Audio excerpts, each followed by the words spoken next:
And yeah, welcome to my first live stream in a while. Yeah, I'm here to celebrate the fact that my page is now 4 years old. I've been doing polyamory education for 4 years, and now about like 3 years full time. And yeah, like before we start, just kind of wanted to say a couple of things. Firstly, I'm working with Open, which is a charity that is working to advance legal rights, social awareness, and all that good stuff about polyamory and non-monogamy. And so, you don't have to, but it would be great if you could donate to them using this link. Another thing is that, yeah, you can ask me questions in the chat. I also have some questions prepared here that some people kind of asked me already. So I'll be going through those. And you can also support me on Patreon. The link is here. And if you don't watch the whole stream, you can always come back later because all of this stuff will be on YouTube. So I have a YouTube channel. I don't know if you knew this, but I do. There's actually quite a lot of videos on there. And yeah, you should subscribe and follow me there. And ask me more questions and yeah, interact with me on other platforms as well. So yeah, I'm just gonna start now by answering a question. And then I will also kind of take some time to talk about Open. But right, let's get to the first question. The question is, what is a good way to handle things when your partner seems to be making more effort towards a prospective partner than you? My partner is already buying gifts for someone he hasn't met yet, had flowers sent to her, etc., and has never done that for me. What is a good way to broach that subject without it coming across as I want you to buy me stuff? It's hurtful because it feels like he doesn't think to do things like that for me. So, big caveat for any of these questions I'm answering is that, obviously I'm only working with what you've told me. There's a lot of things that I don't know about your relationship, your situation, your upbringing, etc. And so I can only work with the information that I've been given. So, just based on what this person has said, yeah, like this is a longer term relationship that they're in, and now they have that their partner has a new partner, who they're doing lots of kind of romantic gestures for, things that have never happened in their relationship. And I think like the first thing to recognize here is that like the circumstances under which you and your partner met are probably going to be very, very different circumstances to under which them and their new partner met.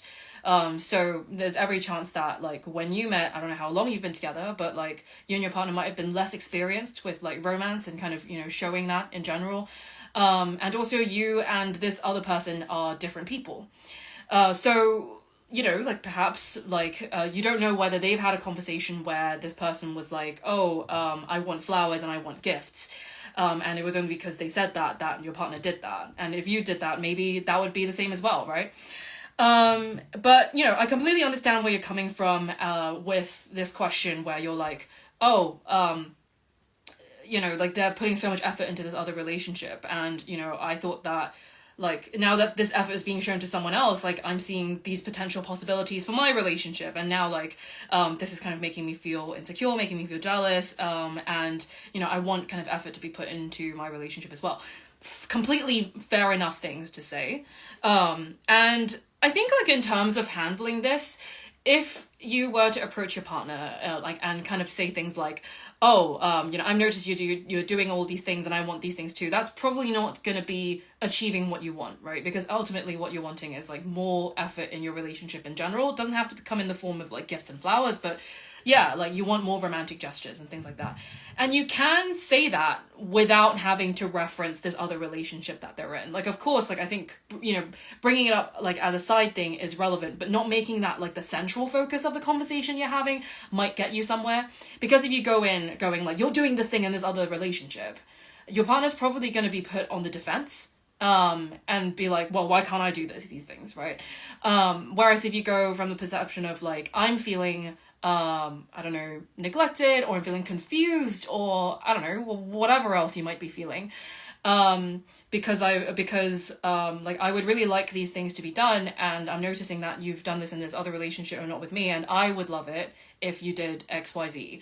Or, you know, or perhaps if you didn't say specific things, you could say like, I want to feel like loved or cherished or valued or etc. And, you know, we can talk about different ways that you do that, right?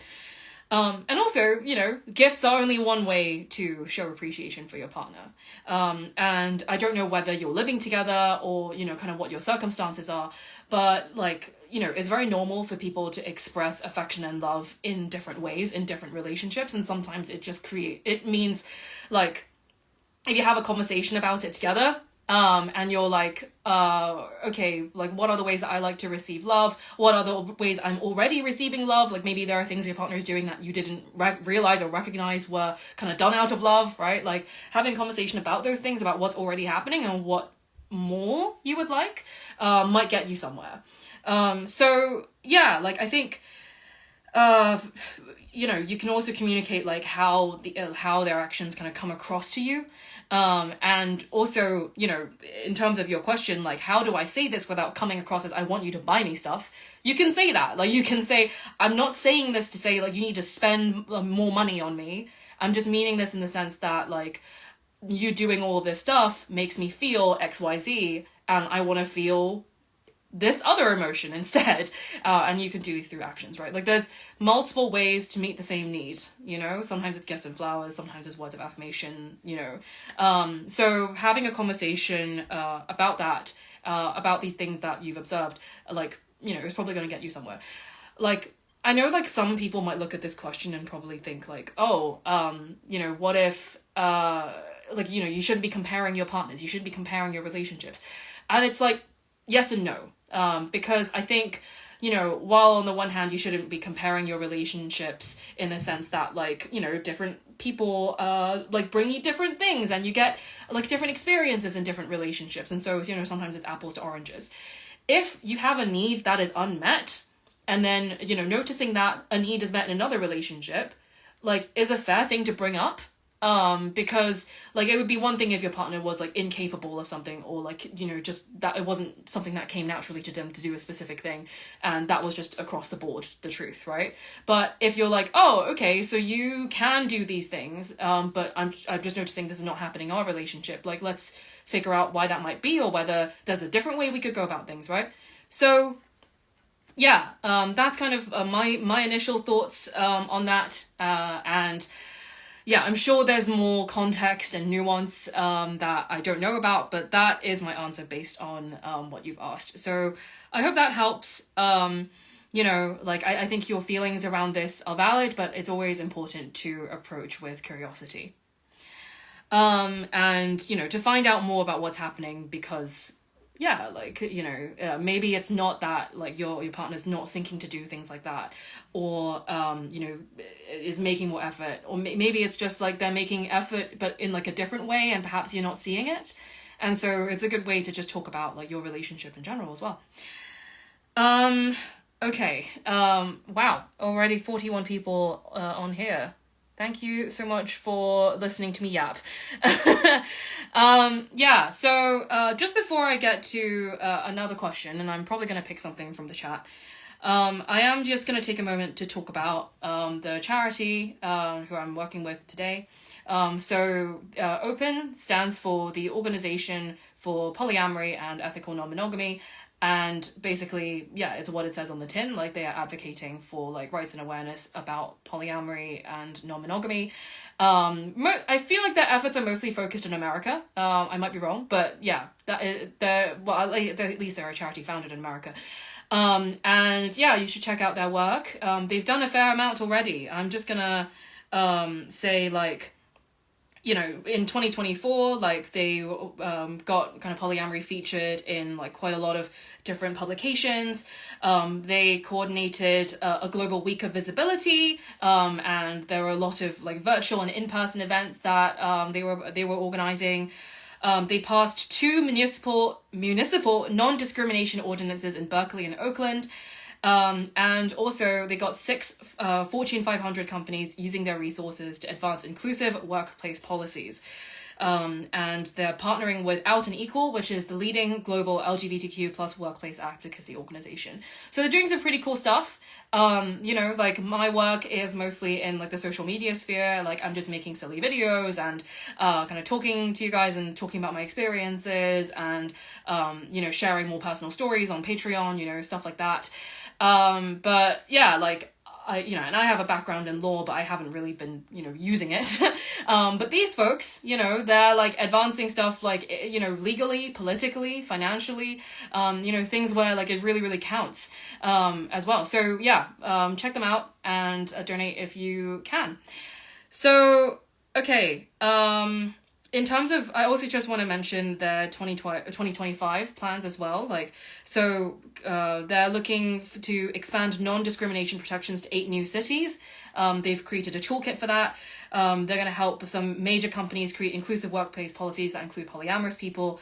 They're going to build some regional advocacy networks. They also are doing a lot for community support and visibility. They have a peer support program.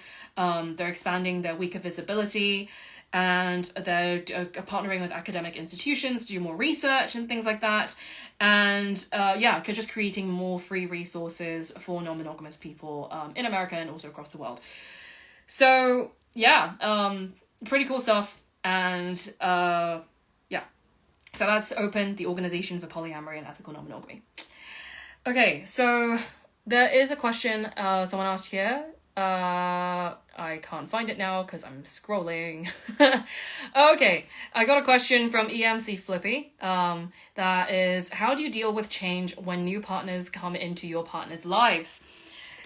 This is a great question. I think polyamory and life in general, to be honest, is about dealing with change. I think change is something that we just have to necessarily accept in our lives. And I think that can be scary for a lot of people because, I think as humans, generally, we want kind of stability and security and things. But, like, I think coming to terms with the fact that, like, nothing is guaranteed and change is constant can actually be quite freeing, because then it helps you live in the now a bit more rather than worrying about the future and securing things now to, so you don't have to worry about the future and kind of things like that. And I also think that even if you are a person who takes certain steps to secure your future, right? Like things can always evolve, like, with relationships, for instance, like even if you're compatible in your relationship now, you may not be compatible in the future. Even if you're aligned on, like, say, whether you want to get married or have kids or whatever, now you may not have that alignment in the future.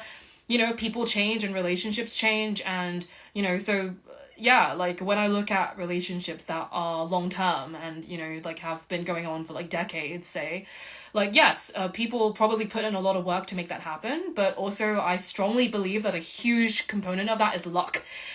Because especially with the internet, I think people have like more of just more opportunities and more capacity to change than ever before. Like, on the internet, you can learn so much, you can be exposed to so much, you can grow in very different directions depending on what your algorithm's showing you, right? Like, and it's very, very different from, before, when there was no internet and people like largely had very, very similar lives and they grew up together and lived in the same village or whatever, right?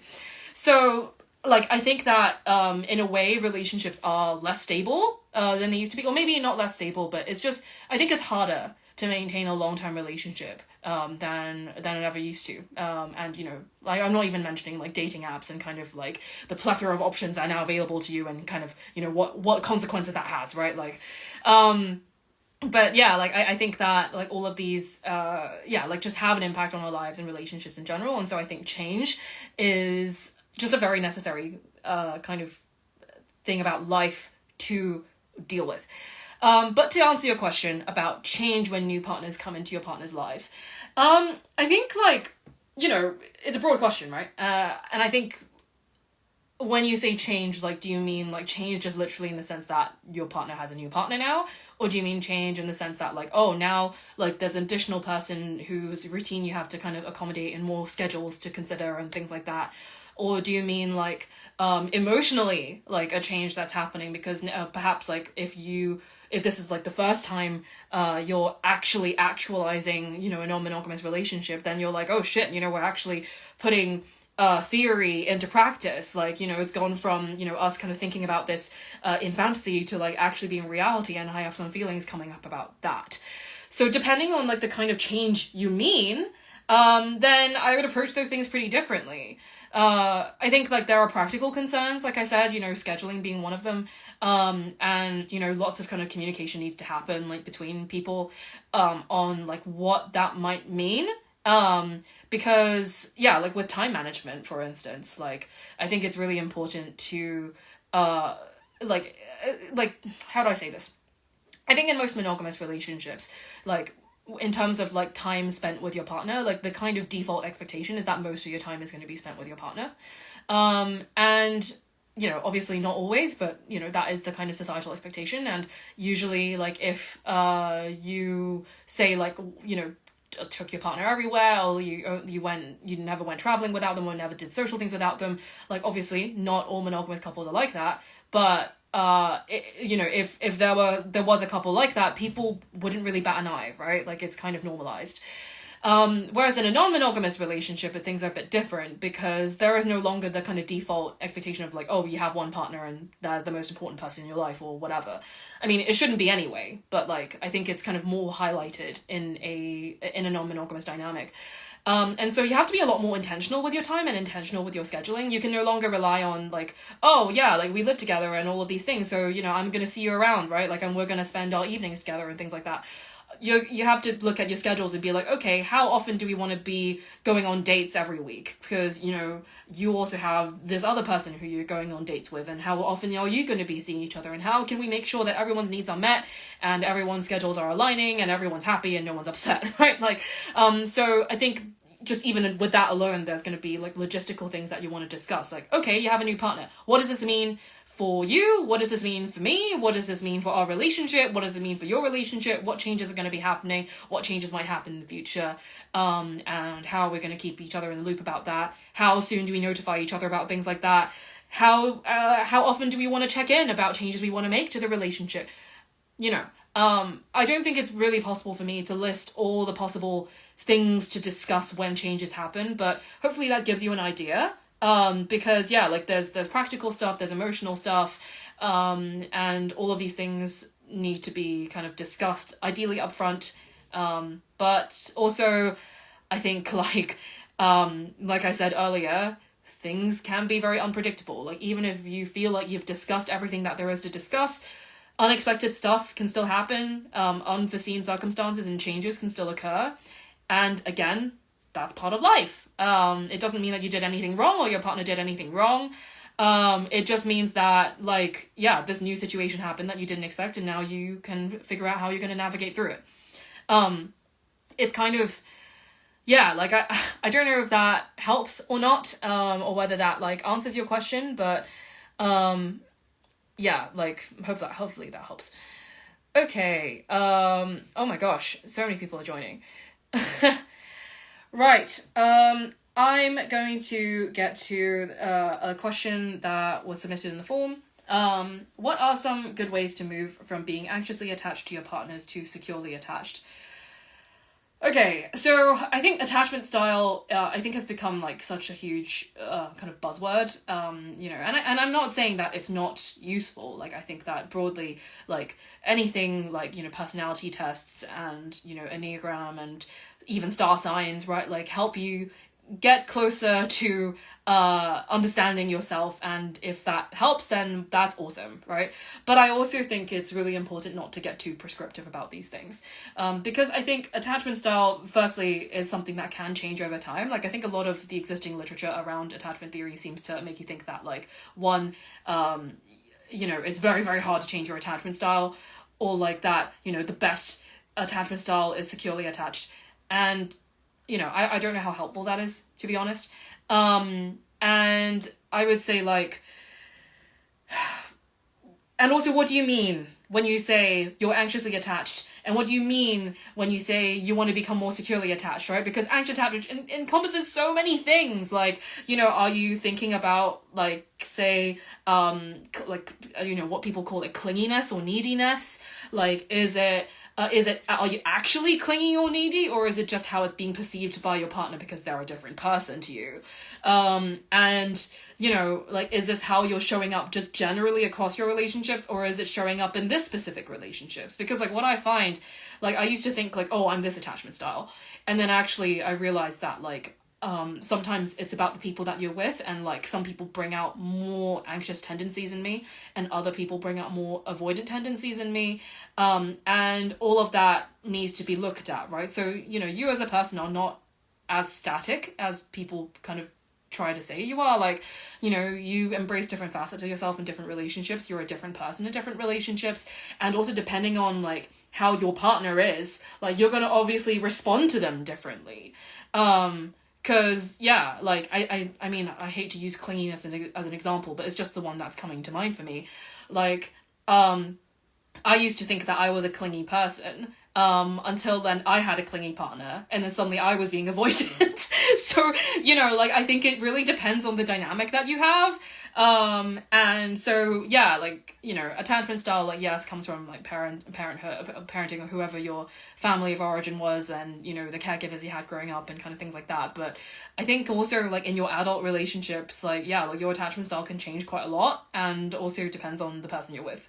I don't know. I mean, you can tell me, like, whether your attachment style or just the way you show up, you know, kind of changes, like, depending on the person you're with. Because I'm definitely more secure with some partners than others, depending on, you know, the way we communicate, depending on how long we've been together, you know, depending on, like, a wide variety of factors, right? So, yeah, like, I would say, in general, though, like, in terms of good ways to move from anxiously attached to securely attached, again, this is so broad, I don't even know if this will help, but, you know, communicate, like, what kind of things make you anxious?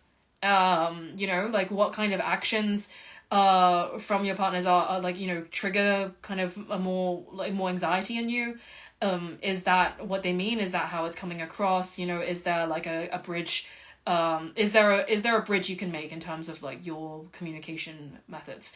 Like, for me, I think this comes up with texting. For me, like, I'm pretty securely attached generally, but then when someone doesn't respond to me over text for long stretches of time, and say, like, you know, if I don't live with them, so I don't see them a bunch, then I get anxious. And, you know, like, if I'm not in a great place, I might even think like, oh, maybe they secretly hate me and they're trying to ignore me or ghost me, or maybe even they're dead. Like, and, you know, like, they're dead thing, I think a bit less now. I think that was like when I was a bit smaller and a bit more anxious.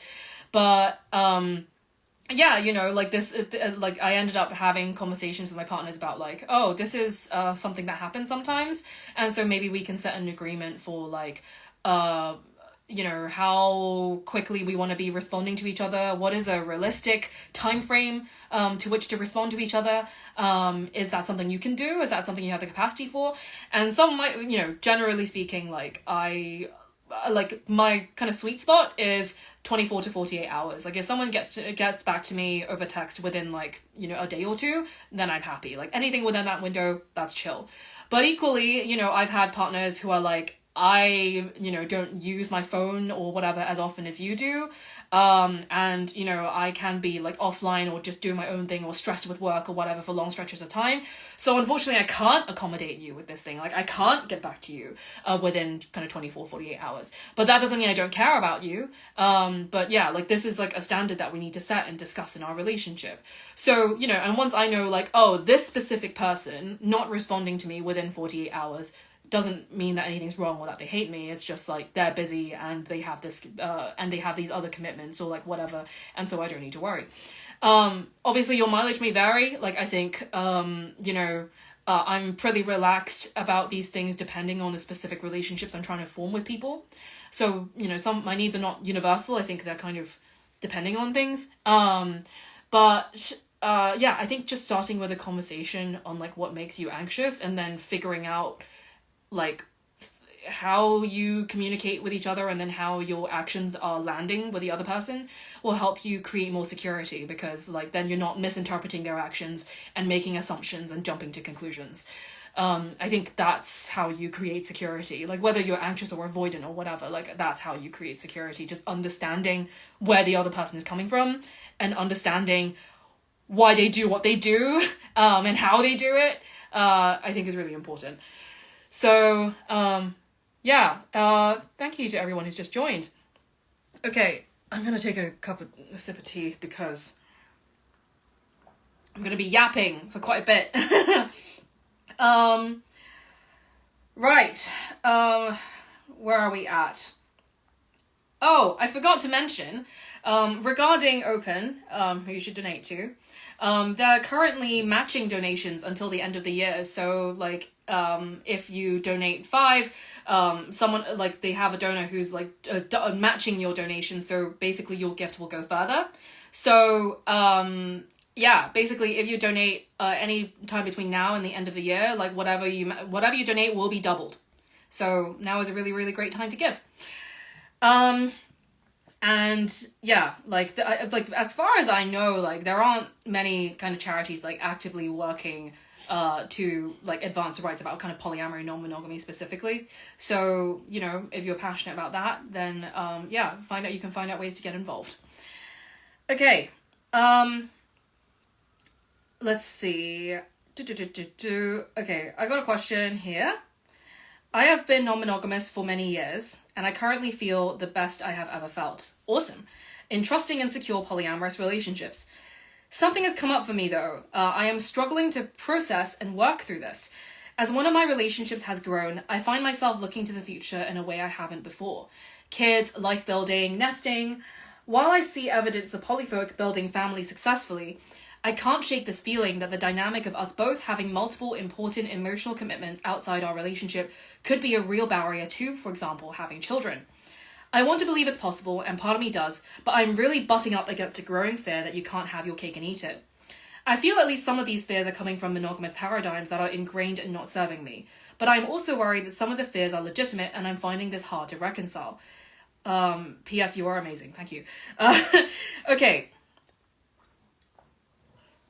I mean, firstly, there are many, many, many, many polyamorous families out there. They're already doing it. They've been doing it for a very, very long time. And not even in the last century either. They've been doing it for ages, okay? So it is possible, and people have been doing it, and there's like, you know, some research about this as well. Like, you know, you can look up Dr. Elizabeth Schaff's work on, you know, her work interviewing children who grew up in polyamorous families. You can follow lots of kind of like polyamory accounts that specifically talk about polyamory and parenthood. And yeah, like there's kind of so many resources out there to show you like how things can look different. I do think that this is mostly a mononormativity issue, like where, you know, you don't see it around you, and so you don't think it's possible, you know, and that's not your fault. Like, I think that's like a very normal thing to feel like, you know, when you don't see it kind of being visible and represented and whatever, then of course you're not gonna think like, oh, like I can do this, right? Like, or at least you're less likely to.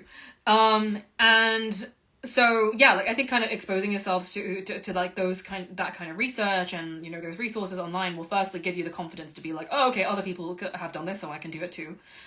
And also, like, you know, on a more practical level, like when you say like having multiple important emotional commitments outside your relationship, like people have close friends as well, like, you know, and yes, like I understand that the difference between that is like most people don't build a life with their friends in the same way that you do with a romantic partner. I think people can and should, but most people don't. And so, you know, there is this idea that like, oh, you only deal with one romantic partner, and with this one romantic partner, you do all of these things. And no one's going to get in the way of that because you're friends with everyone else, so you're not going to do that. But, like, there are so many more possibilities, right? And, like, I think when you think about the barriers, like, what kind of barriers do you mean? Like, are you worried that, like, is it like a time thing? Like, are you worried that, like, you won't be able to give enough time to kind of children and maintaining these other relationships?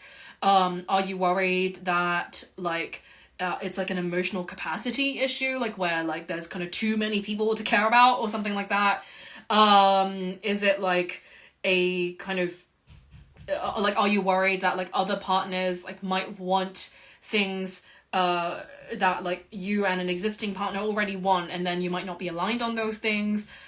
I mean, with that latter point, like, that's a discussion that you have, right? Like, I mean, I personally don't want marriage or kids.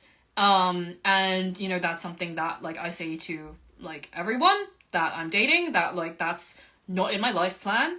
And if that's in their life plan, then we shouldn't date. Or maybe we can be, like, more, like, casual or friendly, I guess. But, like, you know, we probably shouldn't be kind of building a romantic relationship with a view to doing that, right? You know, of course you can have a relationship without having to do those things, but, like, you know, I'm not going to be the person to do those things with you, right? And so, yeah, you know, just being aligned in your expectations on that front.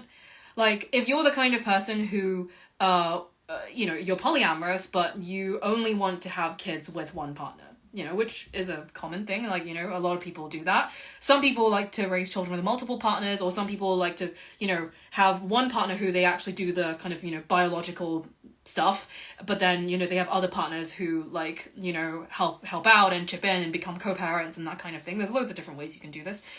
But if you're the kind of person who's like, right, I'm polyamorous, but, like, I only want to be co-parenting and, like, you know, having children with, like, one partner specifically, then that's something that you tell other partners, right? Like, that's something that you bring up, and have a conversation about and make clear, because, like, just like you would in a monogamous relationship where you're like, I want kids or I don't want kids, I want marriage or I don't want marriage, I want to live together or I don't want to live together, etc.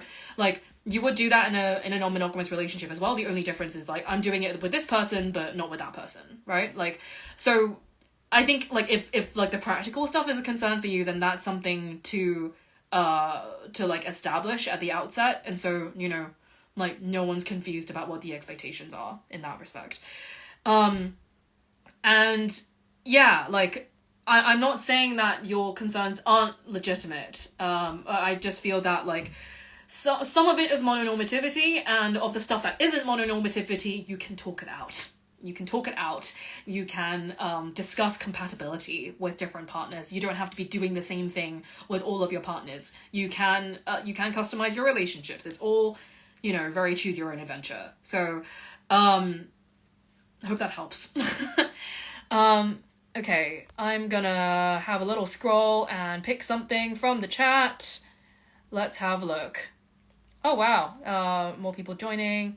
Oh yeah, and someone commented, one of my partners started a family with someone new and we are still together. Exactly. There we go. I mean, like, you know, for me, I have a casual partner who's you know, planning on starting a family in the next, like, year or two. And, you know, I think when that happens, like, we'll probably have a conversation about what that means for our relationship and what that means in terms of, like, time commitment and things like that. Like, maybe, like, when or if the baby comes, then more of our dates will have to happen at their house because, like, we need to keep an eye on the kid, right? Like, you know, so our dates might look a little different. You know, they might be less available to, like, go on trips or whatever, unless, like, you know, the other partner was covering the bases, or, like, you know, they got childcare or something like that, right? Because, yeah, kids are dependents. You can't just leave them alone. So that's, like, a practical and logistical reality. And I have a partner who, you know, like, a long distance partner, but, like, he already has a kid. And so, you know, like, we have realistic expectations about, like, what that means, because, like, the baby's still very, very young, and, you know, he's a responsible father. So obviously I'm not going to be trying to, like, get him to neglect his kid, right? Like, so yeah, like, I don't think that polyamory and children are incompatible. I think it's just about managing your time and managing your expectations. Like, obviously, yeah, like, there are gonna be time and energy constraints as a result of having kids, and you gotta find people who are flexible about that. Or, you know, I know many polyamorous parents who only date other polyamorous parents for this reason, just because, like, they have that mutual understanding that stuff happens, you know, like, they might have a date and then maybe, like, the baby's thrown up or it's ill or whatever, like, and then they have to deal with that instead and reschedule for another time, like, you know, and some people might find that annoying. You might, you know, if you don't have kids, and, you know, you have a partner cancelling on you because of their kid, like, I can absolutely understand why that would be frustrating, or you might feel neglected in a relationship, etc. And totally valid thing to feel, right? But, like, you know, if you're not aligned on your expectations, then, yeah, like, kind of, you know, sometimes you just have to come to terms with the fact that, like, maybe you're not wanting the same things, or you can't give what the other person wants, right? Like, or you're wanting more than the other person can give, and that's just something that you have to talk about. Maybe you can readjust your expectations, or maybe you just have to call it quits, or de-escalate, or restructure, or whatever it is, right? Like, there's so many ways that you can work this out. So yeah, that's kind of my stance. You know, and obviously I'm saying all of this knowing that, like, I don't have kids and don't intend on having them, but, like, I've dated and am dating people who are planning on kids or currently have kids, and, you know, it's less of a barrier than you think. So communication, as always, is the key. Okay. Oh, I've got a question here. Someone asked, advice for dating someone who isn't sure whether they're poly or monogamous. Oh, okay. Advice for someone who isn't sure whether they're poly or monogamous. I think, like, you know, certain people are more capable of living in uncertainty than others, right? If you are very clear about what you want, and, you know, maybe you're on a timeline even of what you're looking for and things like that, then you do take a risk by dating someone who isn't quite sure where they're at. And if they're being transparent with you that, like, they're still exploring, they still don't know yet, etc., that's great, you know? All you can do is have informed consent of the and try and align on your expectations, right? So you have to walk into the situation knowing, like, okay, this person hasn't figured it out yet. There is a possibility that they may realize in the future that they are monogamous, and therefore, you know, we may not be able to be together. That is just the reality of things. Similarly, on their end, you know, like, they're like, yeah, like, this relationship may work out or it may not, because I'm still figuring stuff out and still figuring out whether this is for me. So I think, yeah, like, it is a situation that comes with risk, but, like, if you're comfortable with that risk, then, you know, go do it, right? Like, but also, if you are the kind of person who doesn't want to deal with that level of risk, then you'd be well within your right to only date people who have already figured out that they are non-monogamous. For me, I only date people who have figured out that they're non-monogamous. And that's mainly because, like, I've dated enough people who weren't sure now, and that's gone badly. And or, you know, I've dated people who, like, were like, oh, I'm gonna try this for you, and then kind of started resenting me for it. And that wasn't a great experience for me, because I was like, I didn't force you to do any of this stuff, you know, you signed up to date me. And so, you know, kind of some negative feelings come from that, and it's not really an experience I wish to repeat.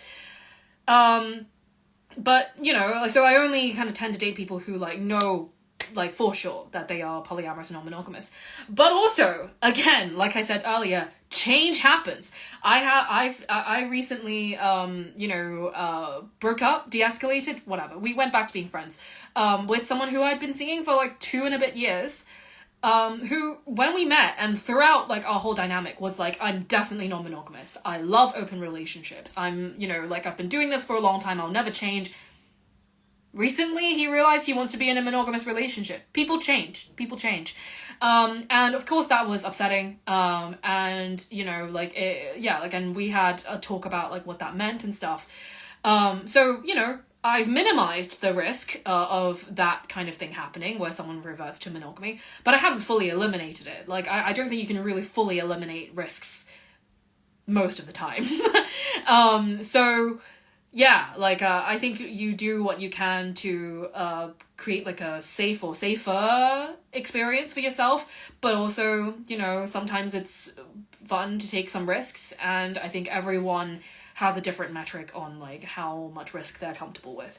So, you know, I don't know you, I don't know this person you're seeing, I don't know what you mean when they say they're still kind of, like, not sure whether they're polyamorous or non-monogamous. Like, what factors are making them unsure? Like, what experiences have they had before? Who knows, right? Like, you know them, so you can make the call. You can make the call of, like, based on the information that I have, right? Like, what am I comfortable with, right? Like, is this a risk I'm willing to take? Does this person kind of, like, are they demonstrating kind of sincerity and honesty and commitment or whatever to me, that in a way that, like, I'm happy with now, and, you know, am I comfortable with this potentially changing in the future, etc. Like, so I think it's a very individual call. You know, so yeah, I prefer to date people who are more kind of secure in like knowing what relationship style they want. But yeah, like even then, you know, I can't fully avoid the like a possibility of a partner waking up one day and being like, actually, I want to be monogamous. Stuff happens, you know, like, so yeah, okay. I'm gonna answer a question that I have on my laptop.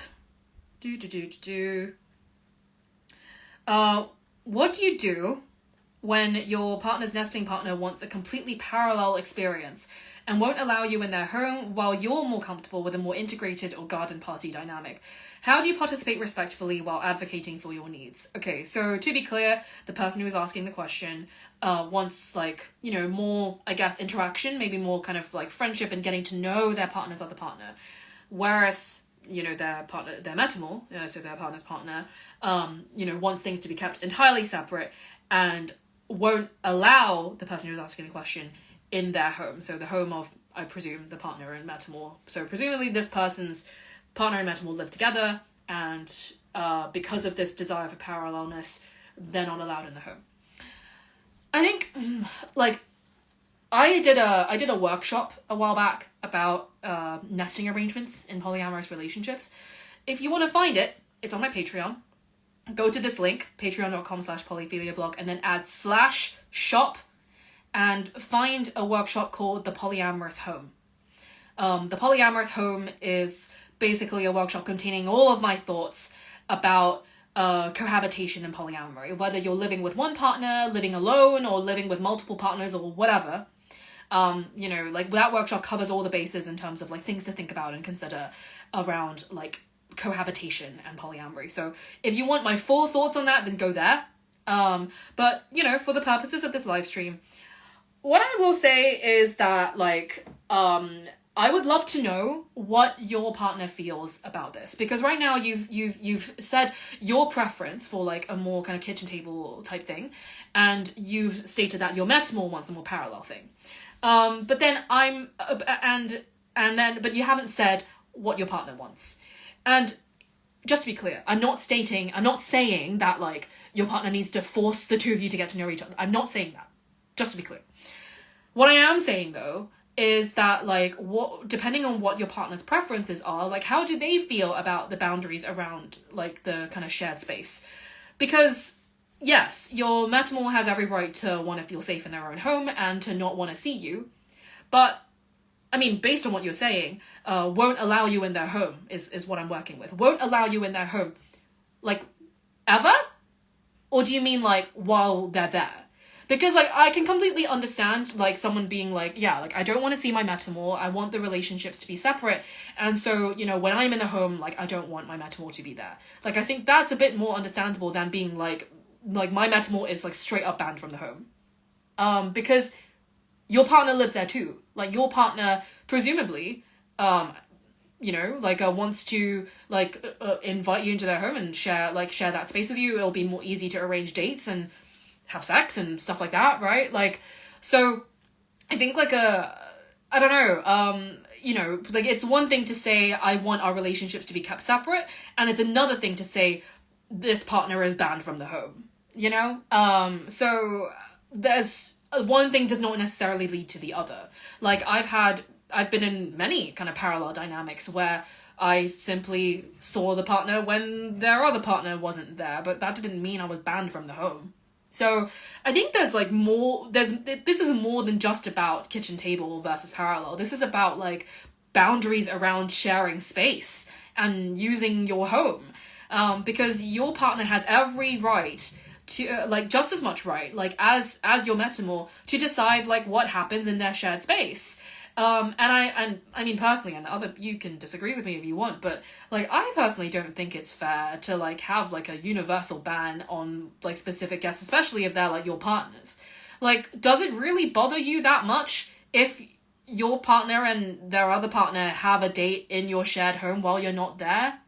Like, you know, like, I think that, like, it certainly, I mean, people certainly have agreements like that, but, you know, I'm just acknowledging the fact that, like, it creates, like, a lot of unnecessary restrictions on the relationship for reasons that are mostly emotional. Like, okay, so you're worried, like, you'll see evidence of them having had sex, like, in your bed or something. Okay, so wash the sheets, you know? Like, I mean, this is just my take. Plenty of people may disagree with me.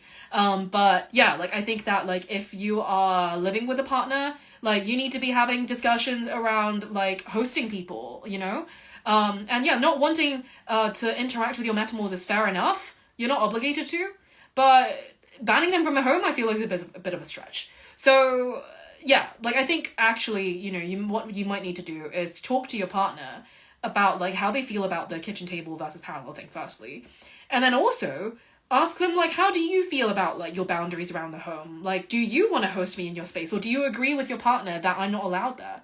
Like, you know, like, how are we going to navigate this? Because, like, I think, yeah, like, if your partner is just like, oh, well, you know, what my partner says goes, you've got bigger problems in your relationship, you know? Because, yeah, like, if your partner wants to host you, but then isn't advocating for your relationship and being like, hey, I also live here and I would like to host my partner when you're not there, like, you know, that's not fair to you. So I'm gonna say it, like, it would be hierarchical, you know? Like, so I think there's more issues at play here than simply, like, the kitchen table parallel thing. Because, yeah, you're not obligated to be friends with your metamors. But banning them from your home when you're not there is a bit extreme, in my opinion. You can disagree. Okay, so hello everyone. Okay, so there's I'm going to scroll.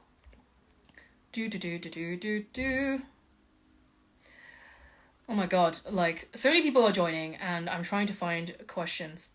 Oh, okay, this one's a good one. Erica Torres asks, when do you call it dating or relationship or partnership, and what do you understand with it? For example, my significant person says she likes to spend time with me, but does not want to have a relationship. Okay, so I think a lot of this is semantics. So my take on labels, generally, is that labels ultimately mean nothing if you don't talk about the expectations that come with the labels.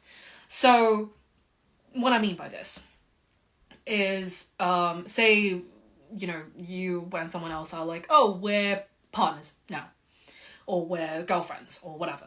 Like, you might have completely different definitions of what that means. And so, you know, if you're like, oh, we are now in a relationship, and you don't talk about, like, what that means and kind of what that means in your day-to-day lives and, like, what expectations you have of each other and what boundaries you have, etc. Like, the label doesn't really matter.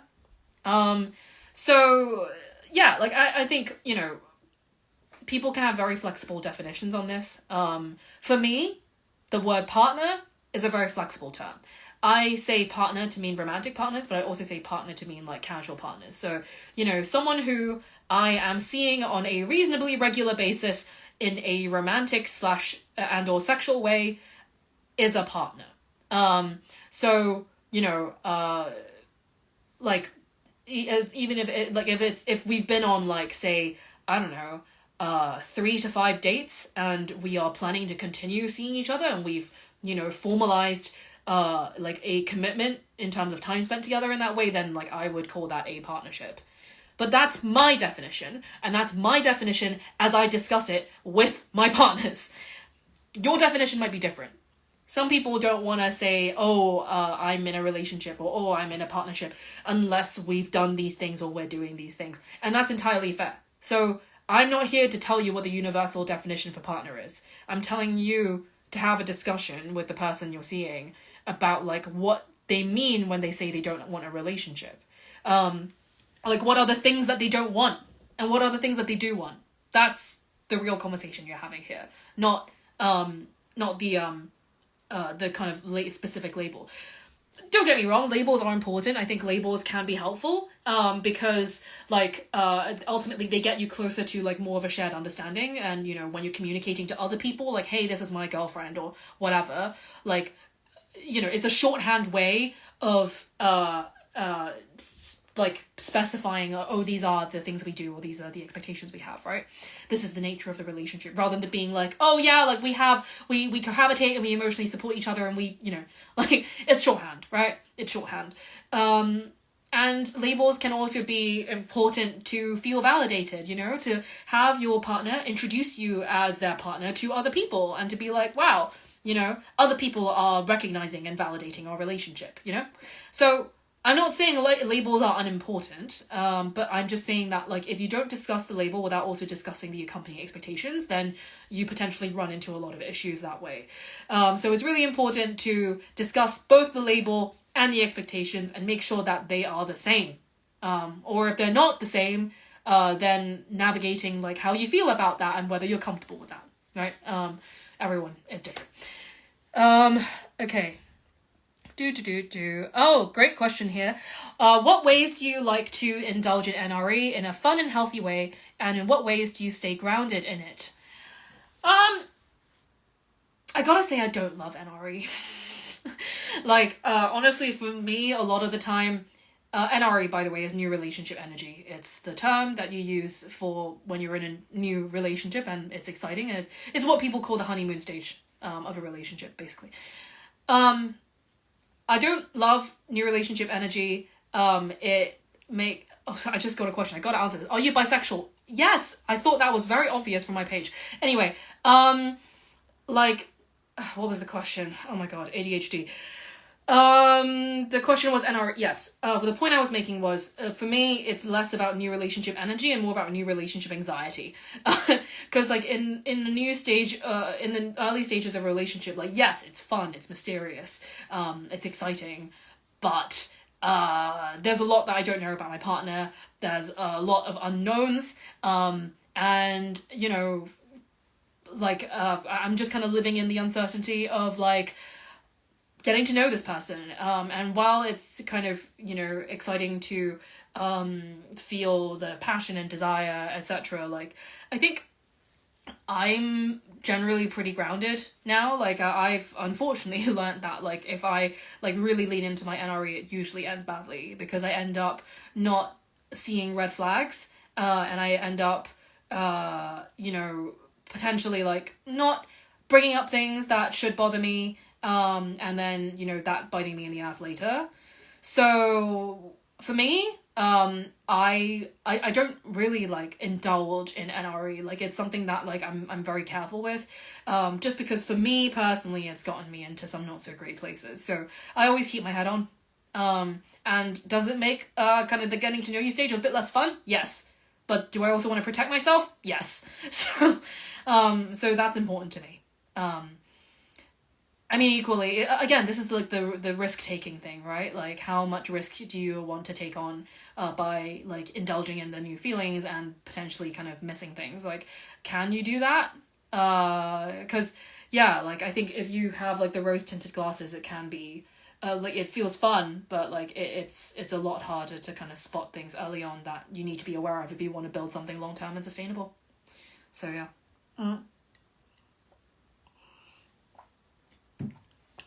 Okay. Right. Feel free to ask more questions, by the way. I am regularly looking at the chat and also looking at this list of questions I have on my laptop. So, I'm going to answer a question from my laptop. Currently in a monogamous relationship that's a few months into polycuriosity with the ultimate goal of fully opening up. Both partners have been doing their homework and are open to dating others, but have had different levels of success in making new connections. What are your thoughts on the less successful partner asking the more successful partner to put the brakes on a budding connection so the less successful can catch up? My honest opinion, I don't think you should. My honest opinion is that, like, if you're opening up your relationship, you necessarily accept that you're going to have different experiences of dating. You are autonomous people. It's not tit for tat. Like, if you try and settle the score on, like, oh, you go on a date, you can only go on a date if I'm going on a date. You only get a partner if I get a partner. You're just going to fight a lot. Like, and people are going to feel objectified. Their relationships aren't going to feel independent from yours. And you're not going to have a good time because you're competing with your partner. And why would you want to do that? So I don't think it's a good idea. Like, I think that, like, I completely understand feeling upset and insecure, like if your partner is getting more attention than you, getting more matches or dates or like whatever it is than you. Valid. Completely valid.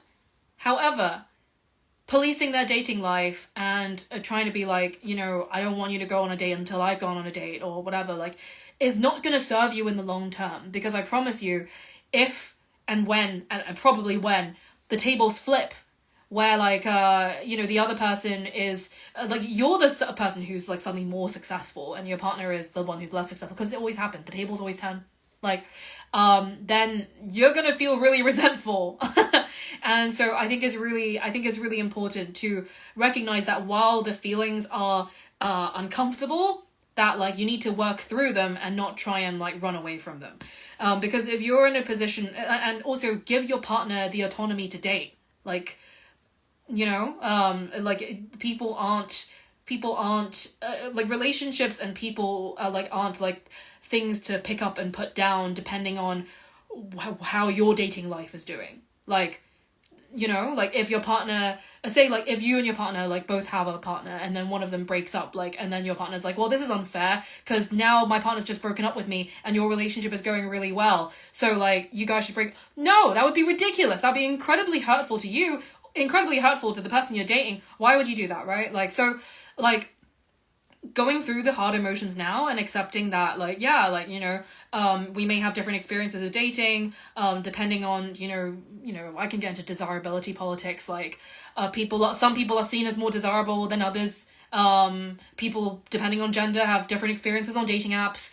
You know, how, depending on how marginalized you are, like, you might come up with more dating difficulties than your partner, right? Like, all of these factors, like, are like a necessary part to accept. And it's not your partner's fault that they're having a good time with dating. Like, ideally you want them to have a good time. Why would you want to hold them back, right? Like, your feelings about it are separate to kind of policing your partner's behavior. There are ways to like talk about your feelings and, you know, sit in the discomfort and talk about like that without having to be like, you need to stop dating this other person until I can catch up. I don't think that's reasonable. And I don't think that is a good foundation for you to set up your relationship on, because what does that say about how you see your other relationships? What does that say about how you see your other partners?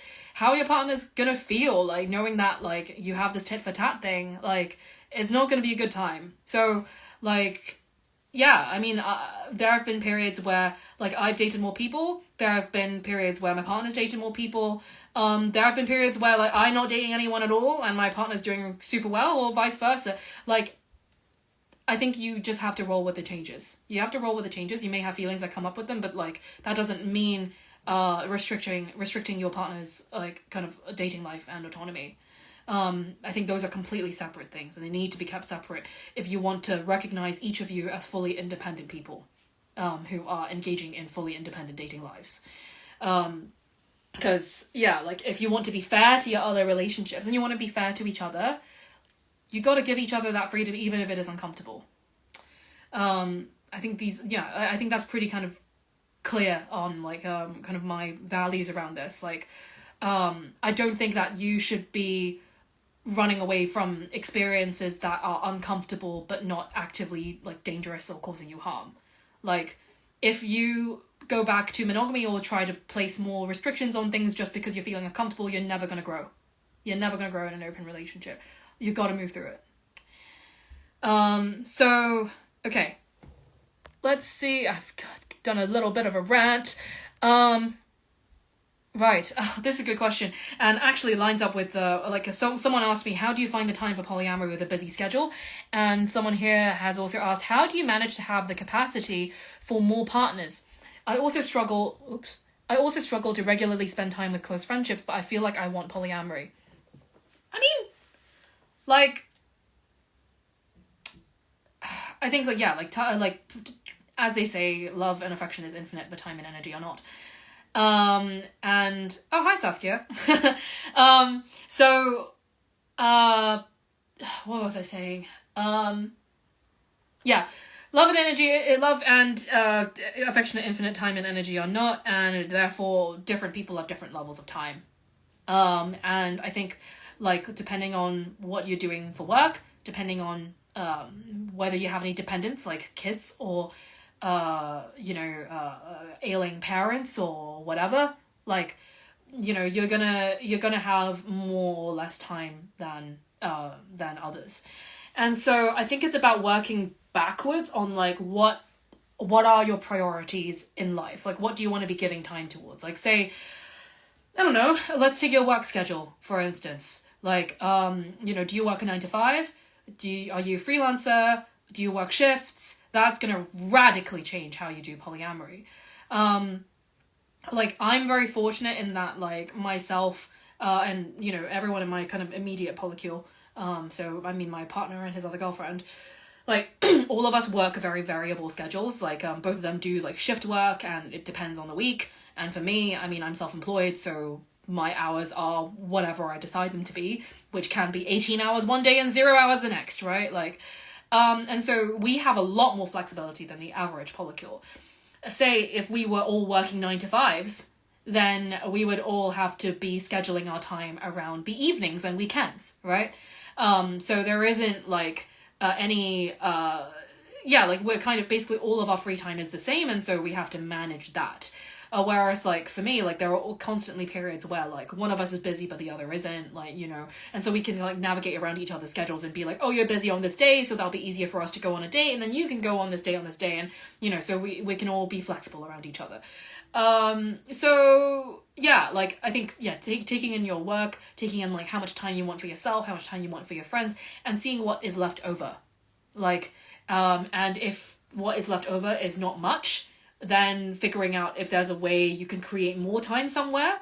And if not, like, then accepting that you might be only be able to find partners who are happy with, like, the amount of time that you can give them, right? Because some people, they're like, yeah, I want to see my partner, like, 3 days a week, right? And some people are like, like, once a week is fine. Or some people are like, once a month is fine. Or even once a year is fine, right? Or maybe you can text each other even if you're not meeting up that often. So, like, figuring out, like, oh, how much time can I give realistically in terms of, like, dates and, like, in-person time?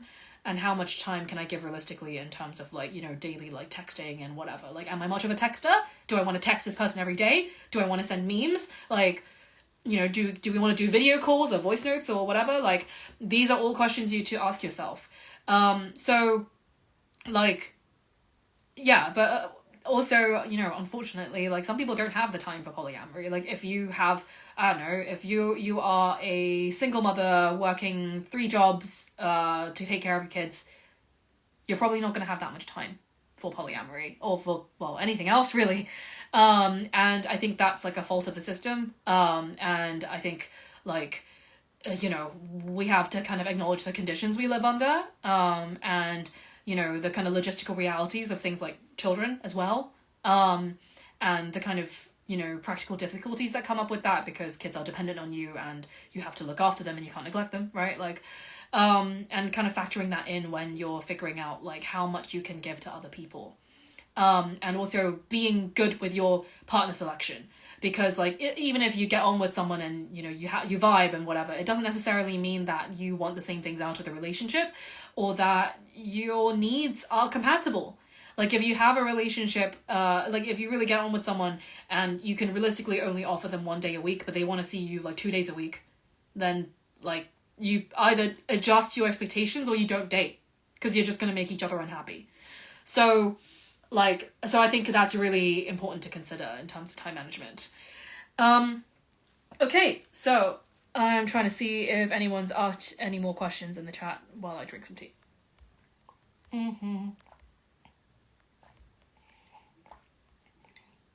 Okay, there's one person who has asked, like, if people could please put their questions in one message rather than over multiple, that would be very helpful, because currently there's one person who's sent in a question, but it's, like, because it's coming through in multiple comments, like, I'm getting a lot of notifications, and so I can't read all of it, unfortunately. So if you could condense your question into one message, that would be ideal, and I can appropriately answer it.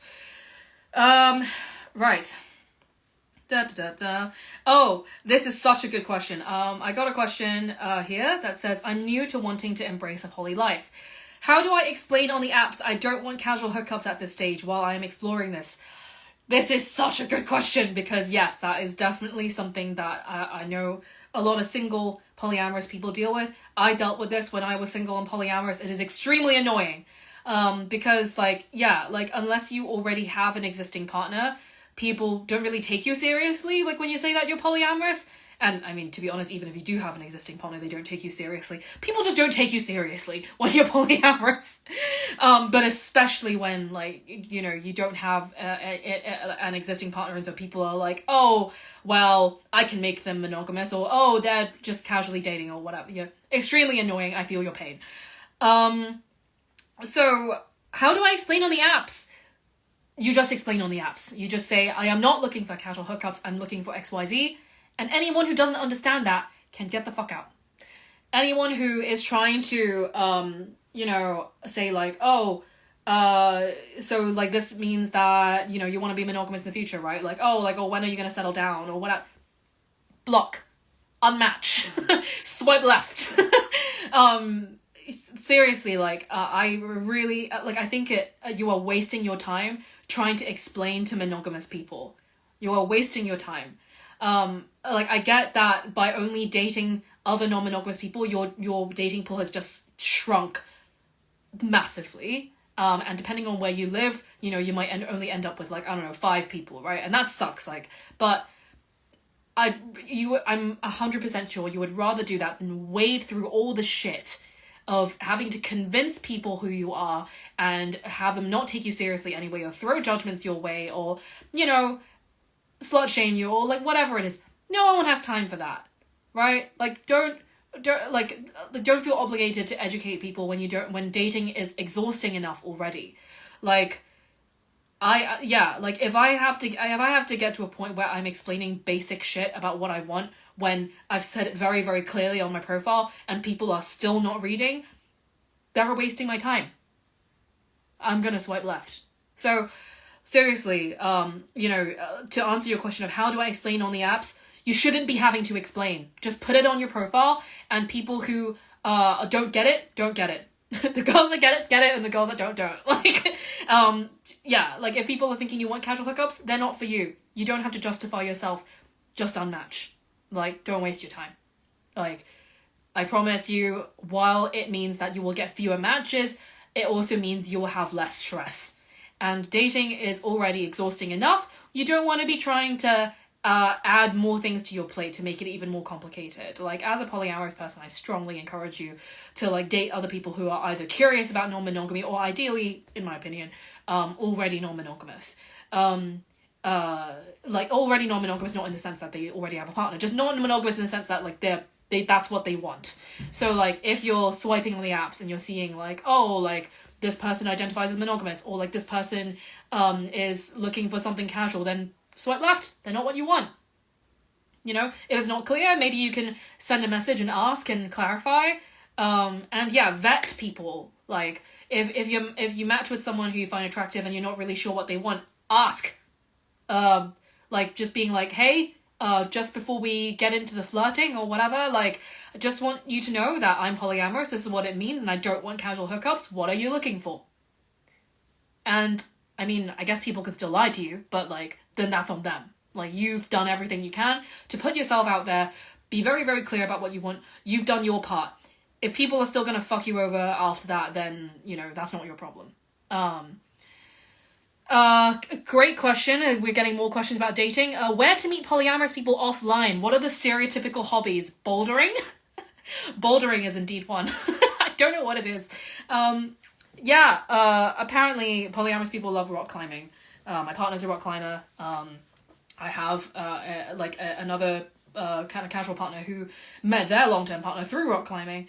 Rock climbing, and honestly, like, nerdy stuff, like, you know, gaming conventions in general, Comic-Con, Renaissance fairs, like queer events, you know, like, there's, I honestly, like, I think any kind of stereotypically nerdy or geeky hobby, you'll probably find polyamorous people there. Because nerds and geeks are very passionate about things that most people aren't passionate about, which suggests that they have built enough confidence to openly express that they are going against the grain, and even if it looks uncool, they're going to do it anyway. And polyamorous people are the same. We're going to do the thing, even if other people think it's uncool, and that makes them cool. You know? So I think that's why so many polyamorous people are nerds, because we are unabashed and unashamed about what we like and how we want to do things, and that's why we tend to congregate in those spaces. So, right.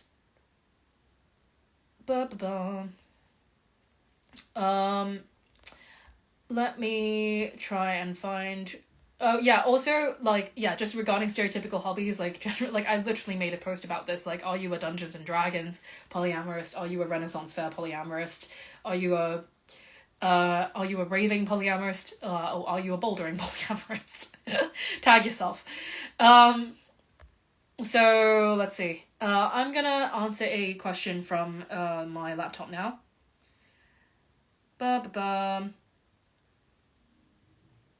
Oh, okay.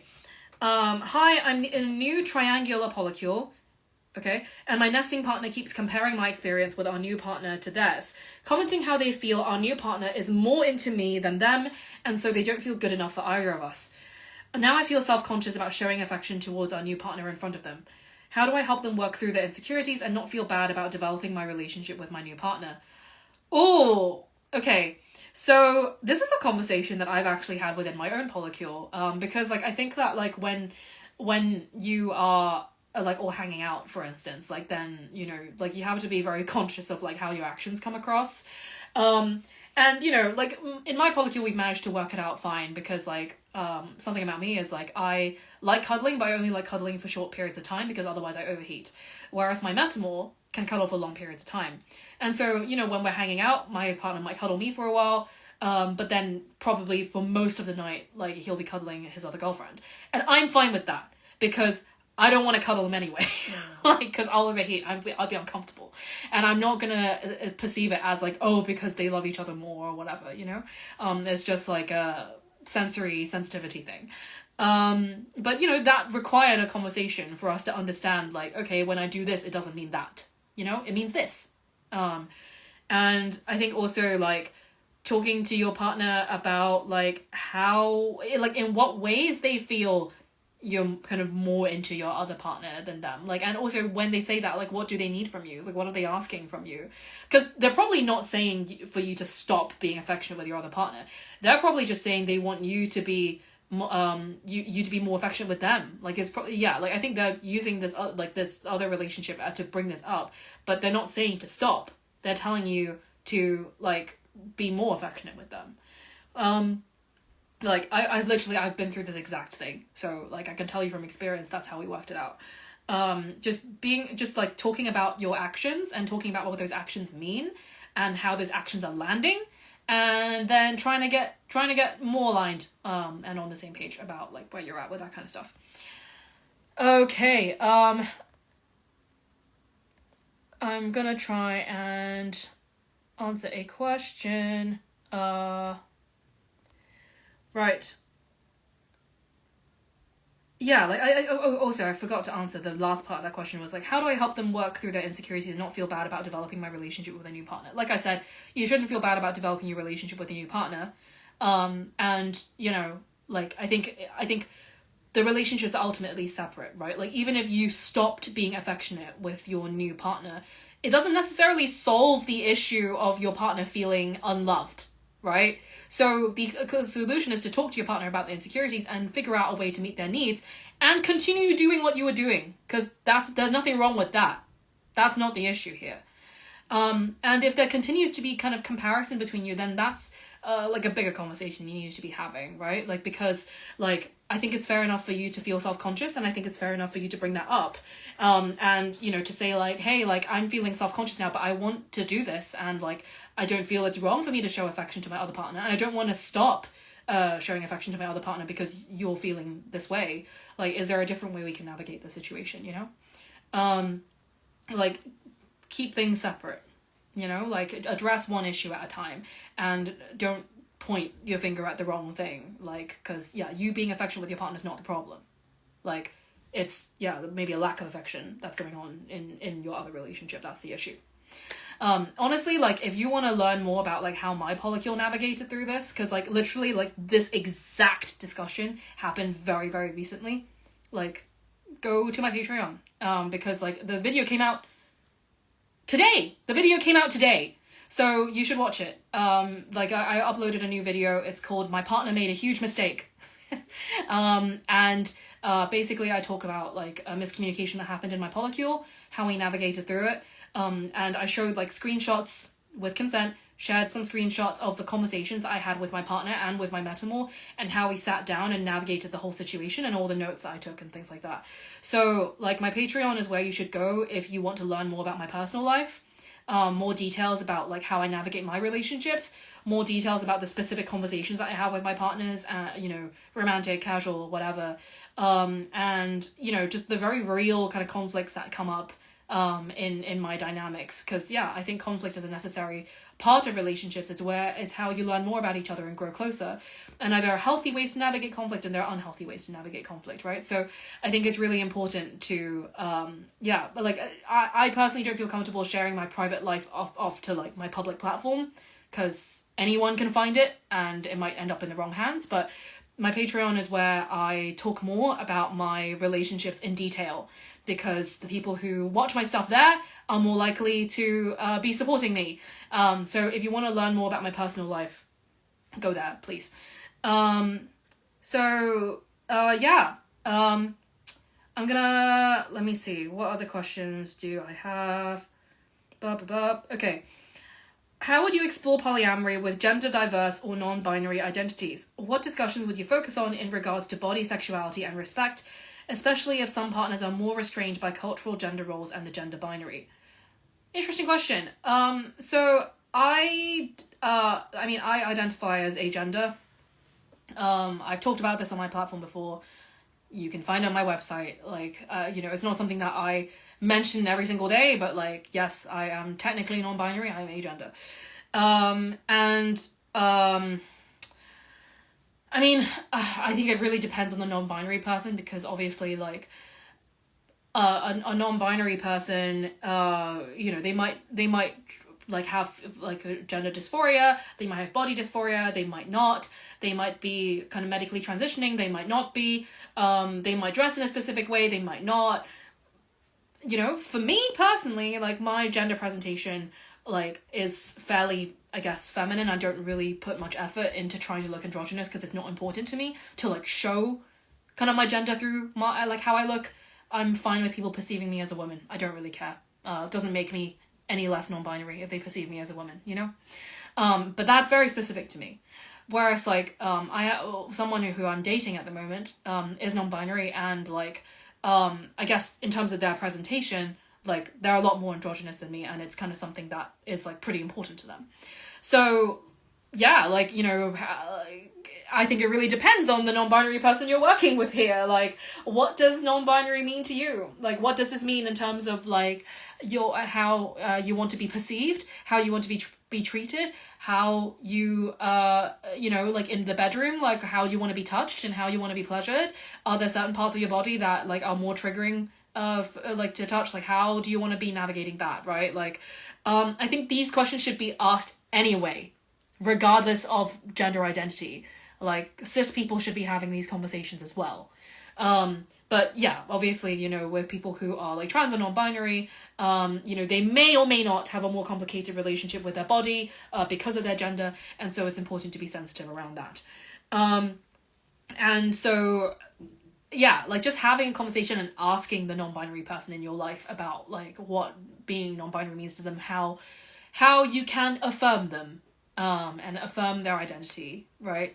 Like, is probably going to be the most straightforward way. Like, I can list a couple of things, but ultimately, you know the non-binary person in your life. So go talk to them, not me. I'm just some random agender person on the internet. Okay, so, let's see. How to deal with a polygamist and polyamorous setup, please advise. Not sure what you mean. Like this page is about polyamory and not polygamy. I have no experience with polygamy. And you know, like what do you mean in terms of the setup? Like, do you mean like, because polygamy, like in terms of marriage, like what do you mean? Not sure. And nice to see you too. Hello. Yeah, so I'm probably gonna be, what's the time? Okay, I've been yapping for like over an hour now. I'm probably going to, you know, hang out here for about maybe 10 or 20 more minutes, and then I'm probably gonna clock off. If you want to watch this back, if you've missed, you know, this live stream, this will be available on my YouTube. I have a YouTube channel. Please check out my YouTube channel.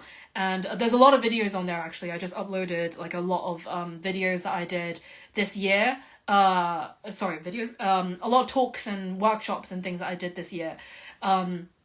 Where, you know, I spoke at Glastonbury Festival, I spoke at the University of Nottingham, I spoke at We Out Here Festival, I spoke at Joyride, and, you know, various other things. And if you want to watch my talks, and the speeches that I've done at conferences and panels and whatever, then go to my YouTube channel and you can find all of them there. Like, there's some pretty interesting stuff there. There's a conversation that I had about like AI and online dating. There's another conversation that I had about like relationship anarchy with a bunch of students. And there's one that I did on threesomes at Glastonbury Festival. I got some really interesting questions there. And yeah, like I'm really happy with like the work I've done this year in person. I've been appearing in a lot more in-person stuff, and that's very exciting. Ultimately, you know, like I love creating content online, but like it's the kind of, you know, one-to-one connections or like one-to-many kind of more personal connections that really matter to me. So yeah, if you go to my YouTube channel, you can find those talks I've done and let me know what you think. There's so much content on there. Like literally, like there's hours, so many hours. There's like a 3-hour talk that I did for like a Palestine fundraiser. Not a talk that I did, like an event that I did. It's like a 3-hour long kind of polyamory resource. That I have a podcast on my YouTube channel that's like 14 episodes. I did this back in 2021. It's called Happy Poly Days. You should check it out. So go to my YouTube and you can find that there. So yeah, and plenty of other things besides. So, okay, got a question here. Any advice for a couple wanting to try polyamory but are afraid of jealousy and pain, and maybe even destructing the current relationships? How do I deliver this gently? Jealousy and pain will happen, and, you know, there is always a chance that, like, your relationship might end. I mean, this would happen anyway, like, regardless of whether you were kind of polyamorous or monogamous.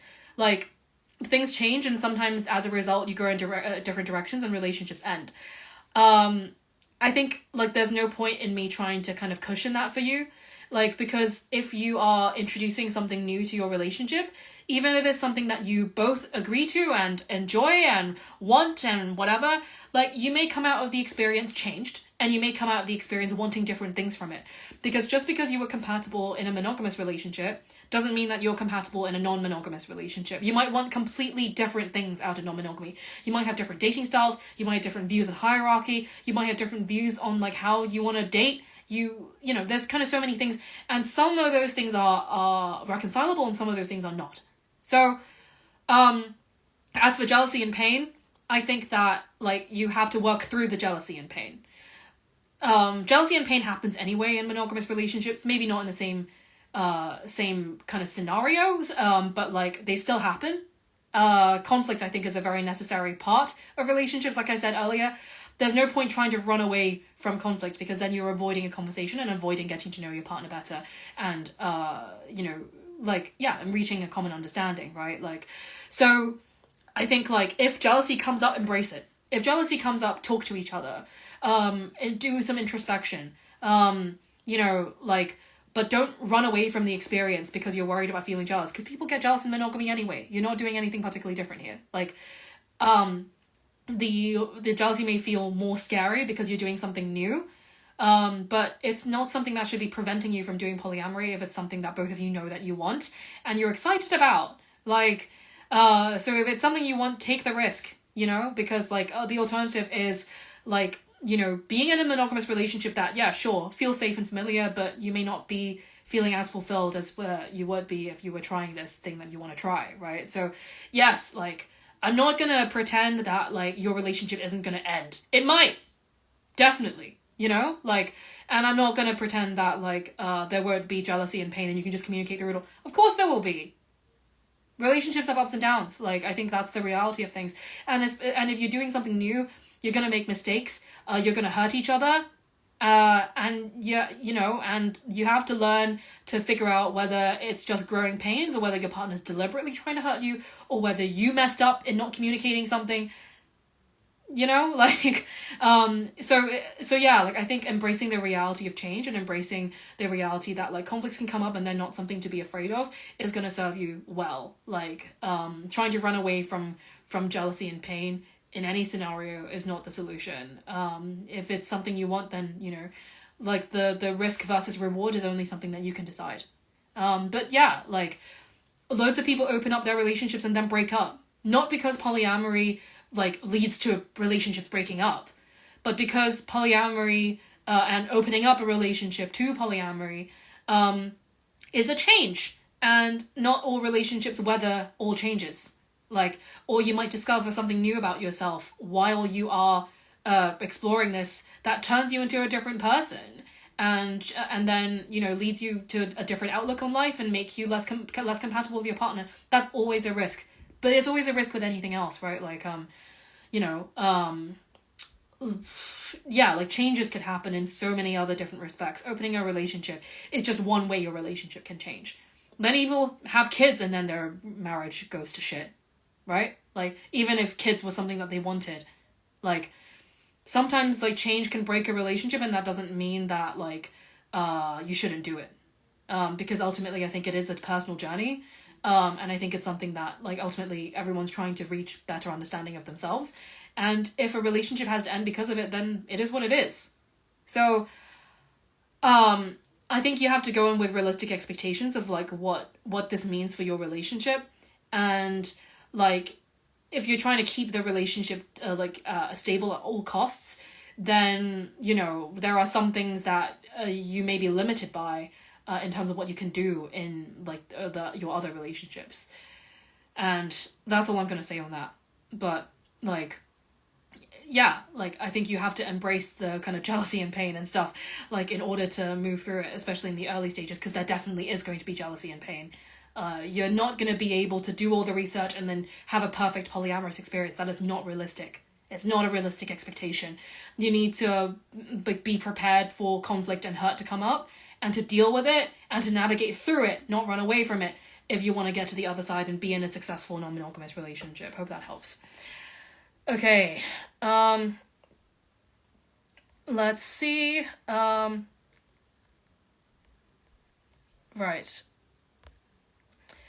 I'm gonna tell my parents that I'm poly on Saturday. Boyfriend will accompany me, but I'm very scared. Help. Oh, yeah. I think it's fair enough to be scared. I don't know your parents, and I don't know what they're like. You know, like what their views are. You know best. But depending on that, then I would ask yourself, you know, what kind of things are going to come up, you know? Like, what questions do you think they might ask? What kinds of misconceptions or, like, judgments might they throw your way? How are you going to respond to those? Are you going to respond to those? I think be realistic about, like, you know, getting a positive response, right? Because, like, of course everyone wants a positive response and to be embraced by their loved ones and things like that, but not all people are capable of that. And so I think going in, like, why are you doing this, right? Like, why are you coming out to your parents? Are you coming out to them because you want them to love and accept you? Are you coming out to them because you just want to be out and you don't want to keep this a secret anymore, and it's important to say who you are even if they respond negatively? Right? Like, and kind of temper your expectations, like, because, like, if you're going in being like, you know, I want my parents to be proud of me, etc., like, of course that's a valid desire, but then if your parents are, like, really conservative and, you know, it's likely that the experience is not going to go well, then you're just going to end up disappointing yourself. So I think go in with realistic expectations. Don't try and rely on your parents for validation, because regardless of what they say, you're still going to live your life. So, you know, they make the choice on whether they want to be part of it or not, you know, or how much they want to know about it, even if it's not about being part of it, like how much they want to know about it and how safe they want to be for you to tell them about your life. Because if they present themselves in a way that is not safe to you, then you're not obligated to tell them anymore or to put yourself in an uncomfortable position. It's on them to step up for you. So I hope it goes well. But also if it doesn't, like, you don't need their approval to be polyamorous. But I hope it goes well. Right. Let me see. I am going to answer one more question, and then I'm going to head off because it is 9:30 p.m. where I am, and I am hungry. Right. Okay, so this person asks, my two partners don't know each other yet because they're living in different countries, but they want to meet. How do you think is the best way to do it? I'm also living in a different country. Oh, goodness. So video call? I mean, you can ask them. I think firstly ask them, not me. Ask your partners how they would like to meet, if not in person. Probably the easiest way to do it is like through, like some kind of phone call. I mean, Zoom or like FaceTime or whatever, like video call is pretty good these days. So you can always do that. Or if you don't want to do video call, then do a phone call, you know?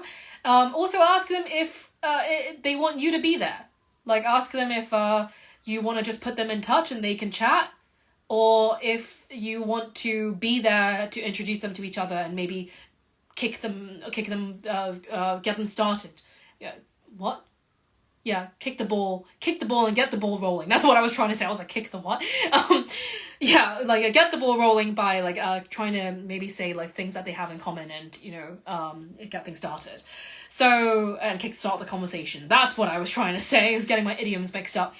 And so, ask them how they want to be meeting online, if you feel like it'd be logistically difficult to arrange in person. And also ask whether they want you to be there, or whether they just want to, you know, get to know each other. And then have a conversation from there. Okay, I have yapped enough. I'm going to clock off now. And thank you for hanging out with me. And please remember that if you want to watch this live stream, please go to my YouTube. I will be uploading this live stream to my YouTube very shortly. So you can watch it back there. Happy birthday to me and my page. Not to me, my page. I'm very grateful for all of you. I'm very grateful that I've been able to make this my full-time job. I'm having a great time. I've enjoyed hanging out with you. I hope you have a good rest of your day. I guess kind of final things to say is, please check out Open. They're an organization advancing rights and awareness for polyamorous and non-monogamous people. Check out my Patreon if you want to find out more about my personal life. I have a video diary there where I talk more about my partners and my polycule and my dating life and the conflicts that come up, and basically just giving you real life examples of what polyamory looks like so you can learn from my mistakes and learn from my experiences. And please subscribe to my YouTube channel, where I'll be uploading this live, and you can also check out a lot of resources that I've just put on there recently of talks that I've done this year, conferences and workshops and talks and things. They're all on my YouTube. There's a podcast, there's events, there's so many things on there, so please check it out. So that's everything. If you ever want to ask me for advice, please book a peer support session with me. The link to that is in my bio. Okay, I'm gonna clock off now. Oh, my mouth is so dry. I don't know how Twitch streamers do this for hours on end, honestly. Okay, bye!